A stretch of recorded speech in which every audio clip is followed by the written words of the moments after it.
बहुत पहले की बात है। एक शहर में दो भाई रहते थे। बड़ा भाई धार्मिक प्रवृत्ति का था और सदा हंसी खुशी जीवन व्यतीत करता था, जबकि छोटा भाई दुनियादारी था। उसका विवाह जिस लड़की से हुआ था, उसका चरित्र अच्छा नहीं था।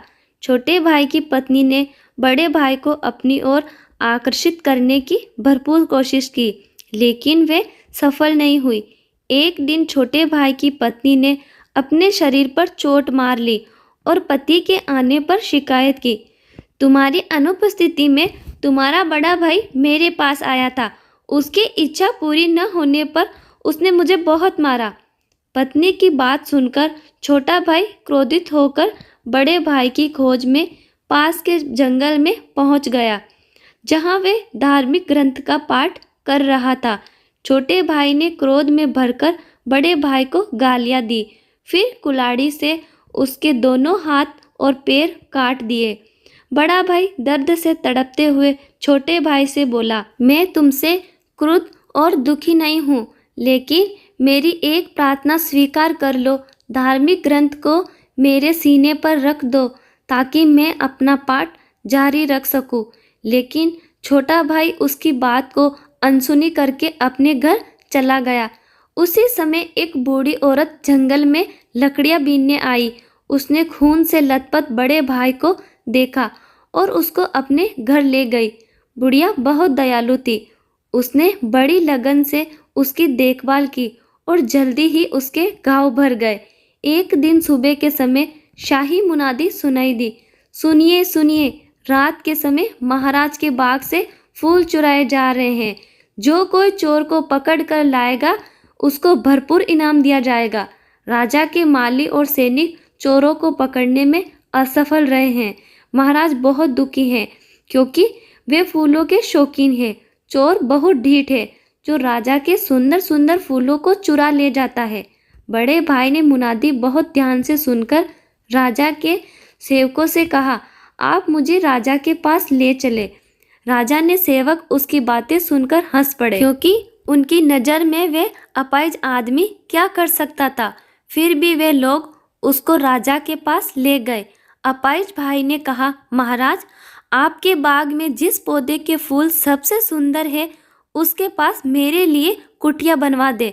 मैं वहां छिपकर चोर को पकड़ने का प्रयत्न करूंगा।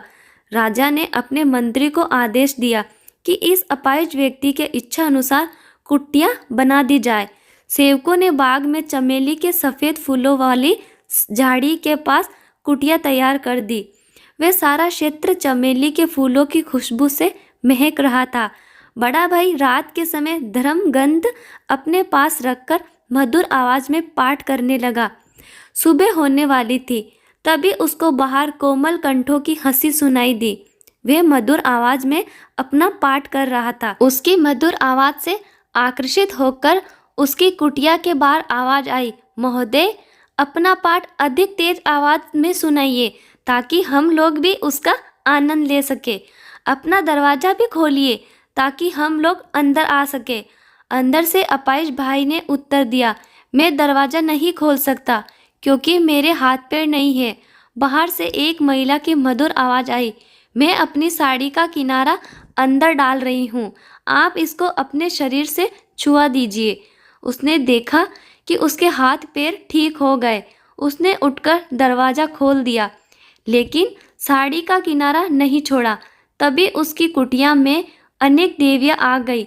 उनके हाथों में सोने की टोकरियाँ भी थी, जिनमें बाग के चमेली के सफ़ेद फूल भरे हुए थे। अपाहिज भाई ने जैसे ही साड़ी का किनारा अपने शरीर से छुआया, वह एकाएक ठीक हो गया। उसने देखा कि उसके हाथ पैर ठीक हो गए। उसने उठकर दरवाज़ा खोल दिया, लेकिन साड़ी का किनारा नहीं छोड़ा। तभी उसकी कुटिया में अनेक देवियाँ आ गई। उनके हाथों में सोने की टोकरियाँ थी। अब उसे फूलों की चोरी का रहस्य समझ में आ गया था, परंतु जिस देवी की साड़ी का किनारा वे थामे हुए था, वे अपनी जगह से न हिल सकी। उसने करुणापूर्वक अनुरोध किया, आप मेरी साड़ी छोड़ दे। इस पर बड़ा भाई बोला, मैं तब तक साड़ी नहीं छोड़ूंगा जब तक आप यह नहीं बताएगी कि आप राजा के बाग से फूल क्यों चुरा कर ले जाती हैं?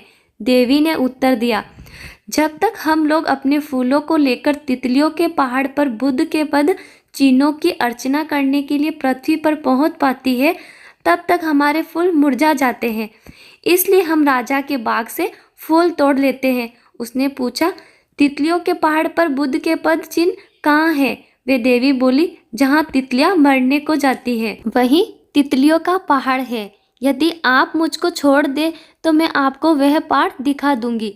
इस पर बड़ा भाई बोला, पहले मुझे पहाड़ दिखा दे, फिर मैं आपको छोड़ दूंगा।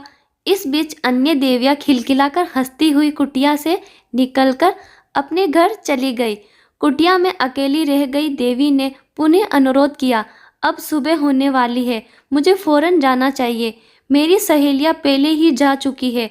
आपके और राजा के लिए मैं और मेरी सहेलियाँ बुद्ध के पद चिन्हों तक फूलों का मार्ग बना देगी। इसी से आप लोग वहाँ पहुँच सकते हो। बड़े भाई ने उसको छोड़ दिया। वे देवी भी अपनी सहेलियों के पास चली गई। दूसरे दिन बड़े भाई ने अनुरोध पर राजा अपने परिवार तथा दरबारियों के साथ फूलों के मार्ग की खोज में चल पड़ा।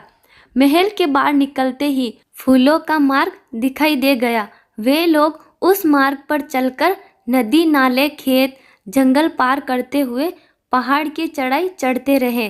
पहाड़ की चोटी पर सचमुच बुद्ध के पद चिन्ह थे।